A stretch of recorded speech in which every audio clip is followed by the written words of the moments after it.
your reality as a dream, rather than this physically, tangibly real, hard, dense matter that's really there, that begins to quiet the mind down. And this is why these three things that we're talking about today are very helpful for cultivating stillness, because they take away the tasks of the mind. The mind is always busy, right? The egoic mind, always busy, full of tasks, full of burdens it's trying to get rid of, full of outcomes it's trying to chase. It's got to do all day long. And so when you practice these three different qualities, basically all you're doing is you're removing one more thing from the mind's plate. Meaning, if I'm just witnessing my life unfold like a dream would unfold, then I'm giving the ego mind less to do.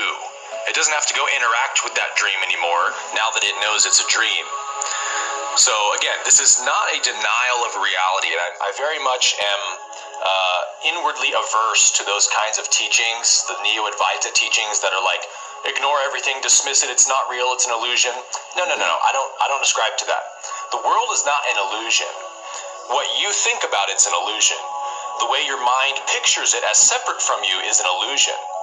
The world itself and every appearance in it is the divine presence appearing as a bird, as a person, as a car, as water, as everything, right? It's all God appearing and nothing else exists. So we're not dismissing physical reality as bad, unacceptable, invalid, illusory.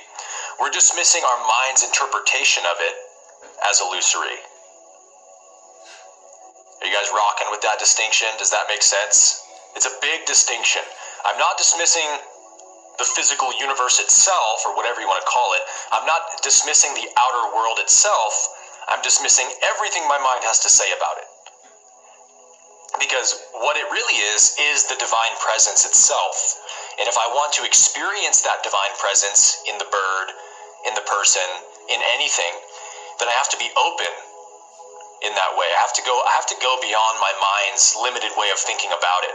So that's why we're just paying attention to thoughts during the day and saying, is this thinking about this really useful to me?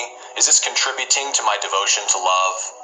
And if the answer is no, then you just let it go. And that's where the practice becomes very easy, because your mind will try to come up with a fear-based reason why you should think about it. So, you're thinking about a conflict you had with a friend and it keeps coming up, and you're like, do I need to be thinking about this conflict with my friend a few days ago? And the ego will say, oh, yes, you do. You better believe you do. Because if you don't think about it, you're not going to be able to solve it. And your friend's going to distance themselves. You're going to lose that friendship. You're going to feel more lonely. And it will spiral into negative fear-based thinking. And that's your dead giveaway. There's a fear-based reason to think about this. Well, then it's definitely a useless thought. If it's based in fear, it's definitely a redundant, repetitive, unhelpful thought. Nothing based in fear has any use to me at all. Because I'm not a devotee of fear, I'm a devotee of love. And perfect love casts out fear, yeah?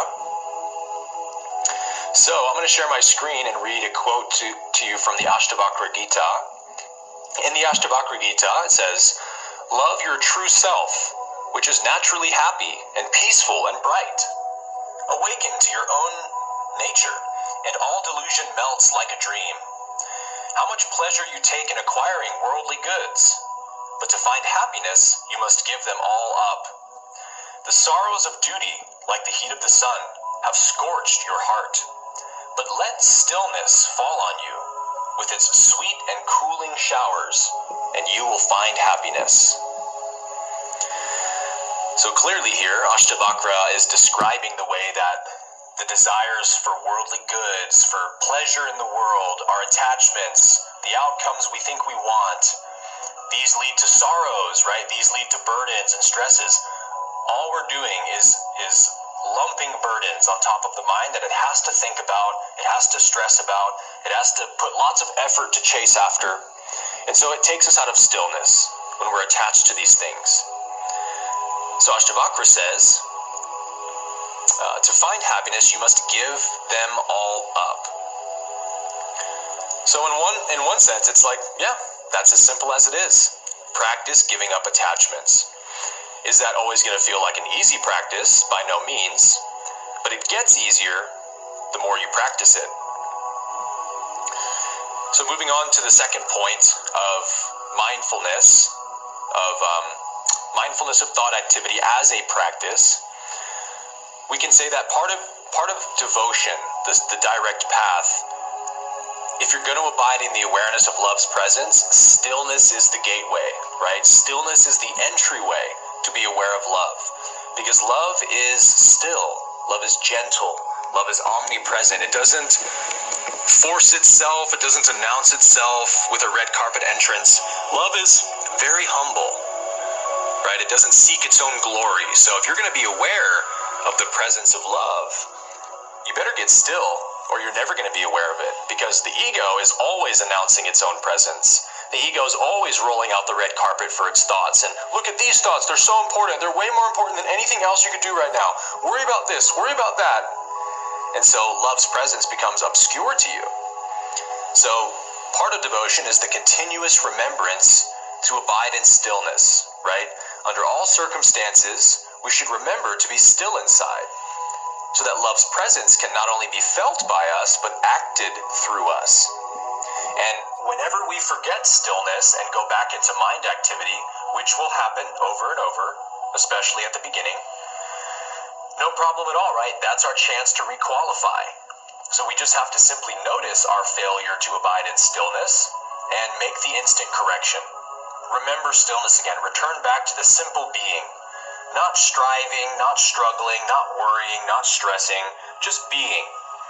And if you really think about what the action, or it's not an action, but the state, let's say, of stillness implies to the universe, when you become still inside and you practice being still inside, what are you demonstrating to the universe? You're demonstrating that you have full trust in the divine will, in the divine power.